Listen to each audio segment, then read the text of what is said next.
এই দুনিয়াটা কতটা স্বার্থপর হবার পায়। আজকে যদি আমার মা অসুস্থ না হইতো তাহলে আমি এটা বুঝতামই না। ফকরের টেয়া না থাকলে রক্তের সম্পর্কটা নষ্ট হয়ে যায়। তোর লাগিয়া কি করি নাই বন্ধু, আজকে তুই আমার এই বিপদ 10,000 টাকা দিয়ে উপকার করবার পারলি না। এগারি যাবো নাকি? মামা যাবো কই যাবেন আপনারা?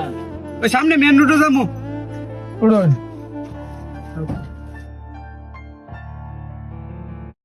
মামা কালকে দরবারে কি হইলো? আর কইও না, একবারে মায়ের ইসে সেই রুম মারিলো।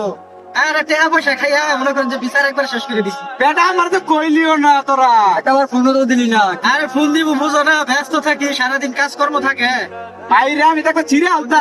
ফোন দিলা পোলাবান করে লাই, পয়সা পোলাবান লাগে। আচ্ছা সমস্যা নাই, নেক্সট টাইম হবে, ঠিক আছে? এখন কথাবার্তা বুঝন দিতেছে হেরা মনে অনেক বড় লোক। হেরা যদি আমার বাড়ায় টেরাই দেয় তাহলে আমারই উপকার হবো, আমার মার থেকে সেটাও কমপ্লিট হয়ে যাবো গা। আল্লাহ বর্ষা লইয়া যাইয়া করে দিহি। এই এই এই হাই রে, ওটুর আবার খিলো। আল্লাহ রে, ওটুর চাক্কাটা পাঞ্চার হয়ে গেছে গা।